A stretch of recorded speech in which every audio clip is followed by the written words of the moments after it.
Bonjour. Alors aujourd'hui, nous allons parler du nouveau film de Miyazaki qui s'appelle Le Garçon et le Héron. Alors c'est un événement parce qu'il y a 10 ans, lorsque Miyazaki avait sorti son film Le Vent se lève, on pensait que c'était son dernier film.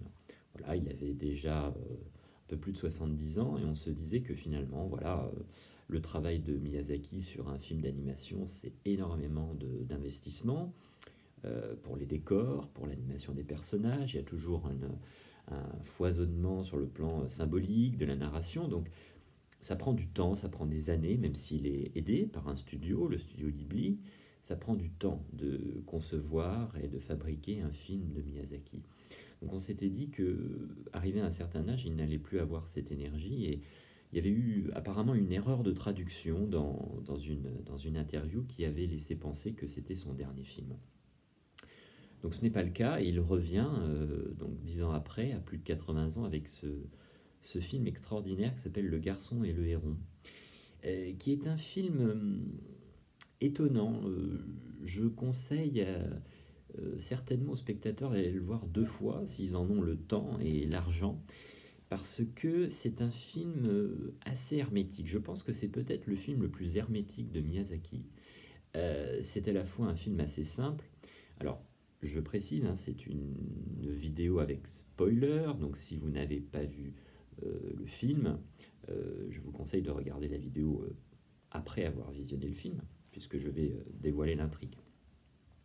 Euh, donc c'est un film qui est à la fois assez simple, puisque finalement il y a une part d'autobiographie et d'imagination dans ce film, comme souvent chez Miyazaki. C'est l'histoire d'un enfant japonais, donc euh, un peu, oui, durant la guerre. Alors d'abord la guerre entre la Chine et le Japon dans les années 30, et puis ensuite la guerre entre le Japon et l'Occident et les États-Unis à partir de 1941. Et on a ce jeune garçon qui est le fils d'un patron d'industrie dans l'aviation, donc ça c'est assez autobiographique avec la vie de Miyazaki.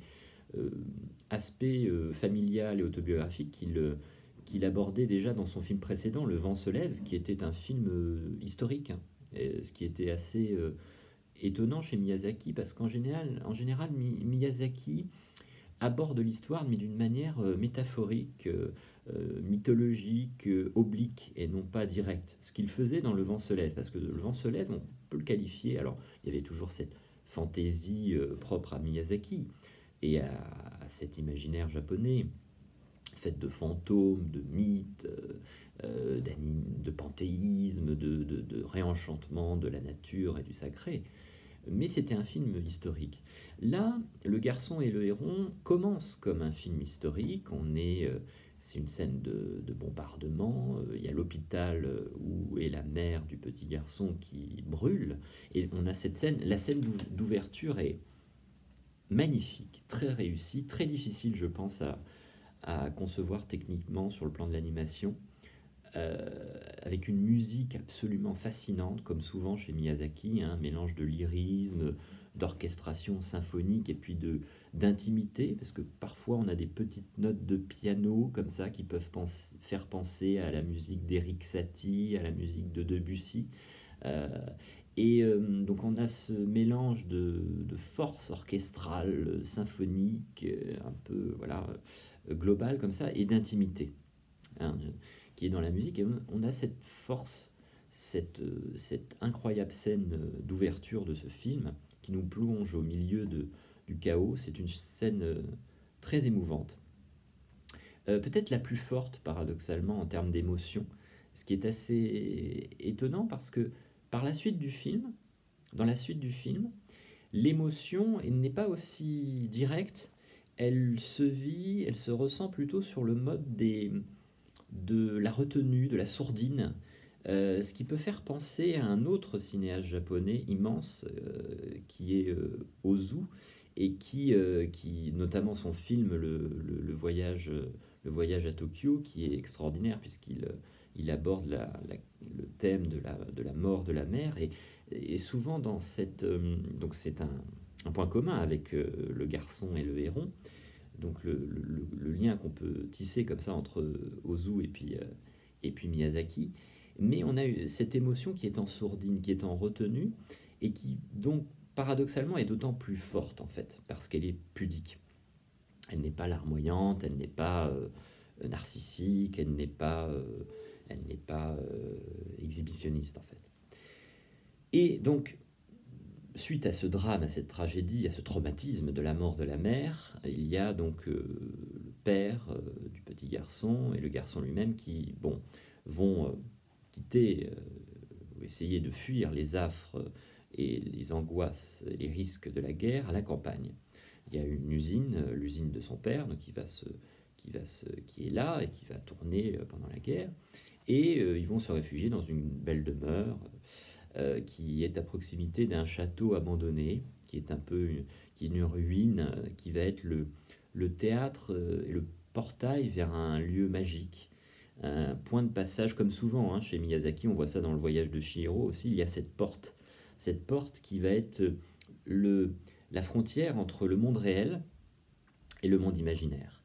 Et souvent, évidemment, le monde imaginaire chez Miyazaki est plus réel que le monde réel, et surtout, c'est souvent le lieu, le décor d'un chemin d'initiation, d'un rite initiatique où le protagoniste, ici c'est le petit garçon, va accéder à un degré supérieur de connaissance à la fois sur le monde et sur lui-même. Et évidemment, alors là dans ce film, on a des rencontres très importante. Et la première rencontre qui est mystérieuse, c'est évidemment, comme le titre l'indique, ce fameux héron, qui est une figure étrange, double, puisque on ne sait pas si elle est maléfique ou bénéfique. Elle peut être les deux. Au début, on le voit comme une entité assez agressive et étonnante, mais par la suite, on apprend à le connaître et finalement, le petit garçon s'aperçoit que ce héron est en fait un personnage qui va l'aider dans sa quête de connaissance, sa quête de réconciliation avec la mort, avec lui-même et avec sa famille et avec le destin aussi, parce que c'est un film sur le destin et sur l'acceptation de la fatalité. En fait, c'est ce qui est très fort à la fin du film. Euh, il rencontre sa mère, mais dans le monde imaginaire, mais plus jeune en fait.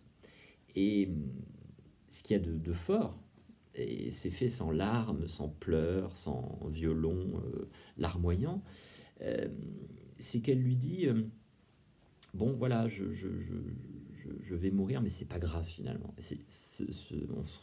On va se revoir, on se voit. Enfin, c'est dit avec une évidence incroyable, une force étonnante.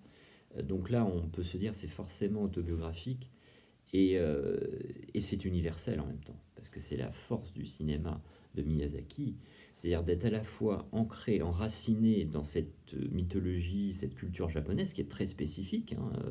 Nous, ça ne nous parle pas forcément, faite de fantômes, de figures animales qui ont un sens très précis pour les Japonais, et en même temps, cette dimension complètement universelle qui parle à tout le monde, à tous les peuples de la Terre.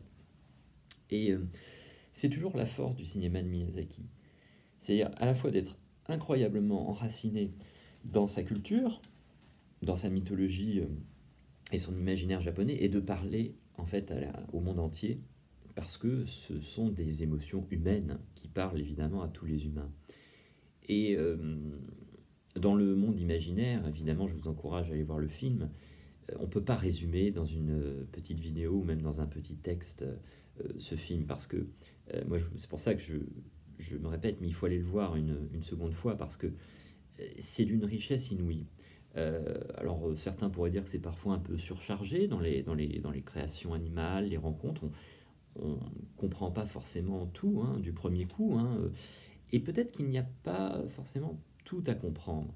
Parce que ce que nous rappelle Miyazaki aussi, c'est que le cinéma, comme avant lui Kubrick nous le rappelait, le cinéma n'est pas un art du discours.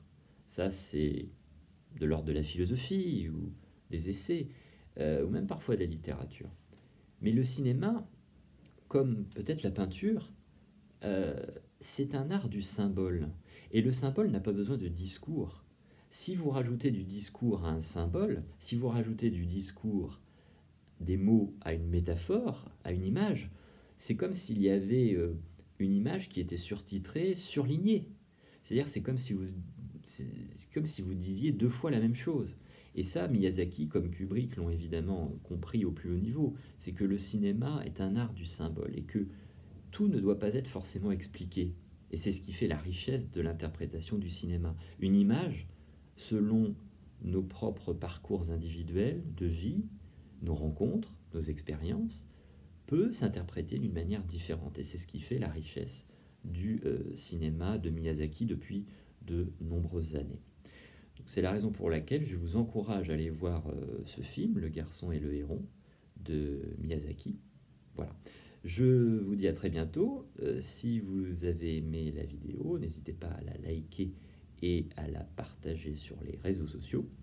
À très bientôt.